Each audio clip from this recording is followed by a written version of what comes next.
Hello, wonderful people. Good to have you back. We are now moving on to chapter 3. Chapter 3 is a foundation chapter, a very important chapter. It's all about demand and supply. And this is Professor Ren, by the way, and I will tell you now, this is a chapter that doesn't go away. When you move on with other courses, it comes back. In micro, definitely it comes back, and I do hope to see you in micro as well. It gets expanded upon and more detailed. Now, demand and supply are not what you might think they are, because the way we use demand and supply in everyday life is not really what they mean. The technicality of it is a little bit different. So just prepare yourselves to kind of, take a pause and rethink what they really mean and how we use them. So we're going to begin with the law of demand. And here we are. The law of demand is called a law, by the way. It's a theory. Not all theories are laws, but some theories are laws. All laws are theories, but not all theories are laws. So why is this a law? When you see something called a law, like the law of increasing opportunity cost, the law of demand, the law of supply, they take precedent. The reason they're laws is they're more important than other theories. So if you ever have competing theories, the laws are going to take precedent to them. So this is very concrete. Now remember, a theory is made up of X and Y, and we are looking at X being the price, Y being the quantity demanded. First thing you need to pay attention to is what are the variables you're working with. Always slow down, kind of like when you meet somebody, and imagine you're at a party and you're meeting a lot of people, but it's really your job to keep track of who is whom. You have to kind of pay attention to some key factors about every person, like their name, their title, their rank, who they might be connected to someone else, how they might be connected to you. You're paying attention. So pay attention to the variables here, very important. Variable 1 is the price. Variable 2 is the quantity demanded. I'm going to show you a graph in a minute. By definition, price impacts quantity demanded inversely. If you remember what inversely means, that is, in inverse relationships are when if price goes up, quantity demanded comes down. If price goes down, quantity demanded goes up, right? So let me make these bold as we speak to make them jump out at you a little bit more. So price impacts quantity demanded inversely. Now quantity demanded is symbolized by a QD. Quantity demanded also means purchases. So if you're reading a problem and it says what purchases is happening here and you're reading a graph, you're looking at the quantity demanded, sales, also units bought. All these are layman terms. So if you're reading in your newspaper about sales or purchases, you're reading about quantity demanded. If you see it in a problem, if you want to use it instead of quantity demanded, by all means, go ahead and do so. So they are synonymous to quantity demanded. Again, what is it? The buyer looks for value. When the price goes down, the buyer buys more to gain more value. When the price goes up, the buyer buys less. Buys less means quantity demanded drops. Now, if you look graphically at what we're looking at the price. This one happens to be in pounds, but it doesn't matter. It could be in dollars, it could be in the yuan, whatever it is. This is the price. Now, 3 key points to remember. The demand curve is always down sloping. See down here, down sloping curve. The quantity demanded goes on the horizontal axis. Now, this is a little funny because this is your X usually, right?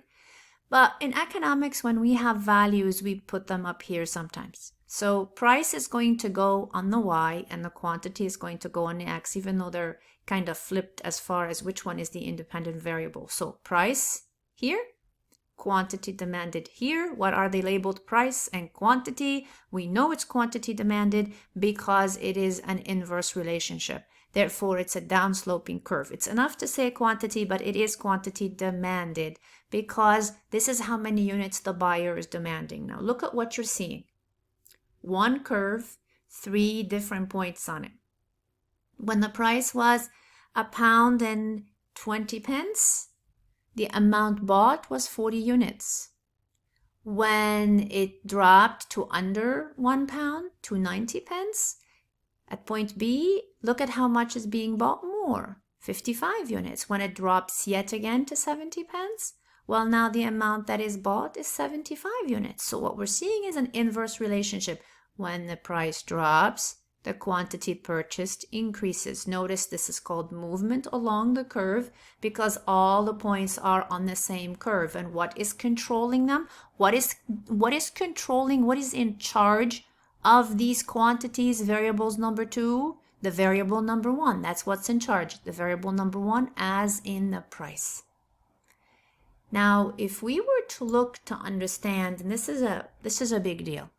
What is the difference between demand and quantity demanded? Remember, you have other videos that I have made for you. I have videos where I construct them and I show you one by one how you do it. I put them side by side for you. By all means, watch the other videos, especially if this is just not enough for you. It depends on the individual.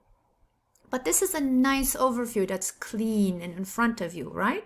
So this is the most challenging aspect of the law of demand for students, and that is distinguishing between when do I use the word demand, when do I use the word quantity demanded. Believe it or not, even though in the beginning it might seem like, oh my God, I'm never going to be able to tell the difference, it is very important to tell the difference, and it's actually not very difficult if you know what you are looking for. It's just that when you don't know what you're looking for, it seems confusing.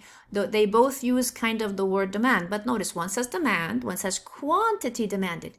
Quantity demanded is variable number 2 that belongs to the law of demand. They are not equal whatsoever.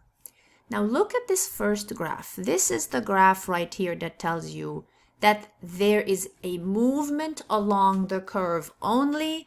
Therefore, price is the one that's changing. That's your X price, and it is controlling the quantity. It's causing the quantity demanded to change. So here's this one for pizza. It's showing you when the price of pizza increases, how many pizzas are being bought down here is actually dropping because, for instance, at the higher price here, you have fewer pizzas, and at the lowest price here, you have more pizzas getting bought. This is price changing quantity demanded. It's a movement along the curve. All you have are points on the same exact curve. This is the lever. You pull it up and down. It controls what's happening down here with the quantity demanded. This is a simple application of the law of demand. This is like the first graph that we looked at. Notice it's downsloping. This over here is different. The first thing you notice is that there are 2 curves. This is a leftward shift in the demand curve. You actually notice that the points, instead of being here like 1, 2, 3, the points are on the same curve. They actually are on different curve. So if you're going from point A to point B and we're going up, okay, well, actually, let's make it go down since it is a leftward shift. So point A would be here at a higher price and a higher quantity, quantity 1. And point B would be here at a lower price and a lower quantity, right? There has been a shift. So shift, see the word shift? You have 2 curves. You're not dealing with just 1 curve. You have 2. Sometimes you have 3. Sometimes you have 4. You have more than 1. What is causing it is a variable number 3. It's called a non-price determinant of demand. And when that happens, you actually have a demand change. An actual, the demand is about the whole curve shifting, so the range changes. This is why it takes a little bit of practice. So what do you look for? Are all the points on the same curve? Then the price is in charge. Are the points on different curves? Then the non-price, or is it called non-price? It's called non-price because it is not the price. It's saying, I am not the price, folks. I'm not the price. I am 6 possible things. I'm going to go over them in the next slide. There are 6 possible, maybe not the next slide, but I'm going to get to it. There are 6 possible variables number 3 that can cause a demand shift. If they are favorable to demand, demand shifts to the right. If they are unfavorable, it's going to shift to the left. So this basically tells you that the consumer has grown somehow less happy and the consumer is consuming less. Either the consumer doesn't have enough income, there aren't enough consumers, there's a better product, there's a cheaper product. Something has persuaded the consumer to purchase less of this product, right? This is a leftward shift in demand. It's a shift. It's happening because there's a variable number 3. So remember, variable number 1 is the price. Variable number 2 down here would be the quantity demanded, like here. This is variable number 3. Variable number 3 does not appear on your graph. It is not actually here. It is outside. It's an outside influence that is actually causing a change in demand. I'm going to stop right here for the first video. To continue, we need to go to the second video.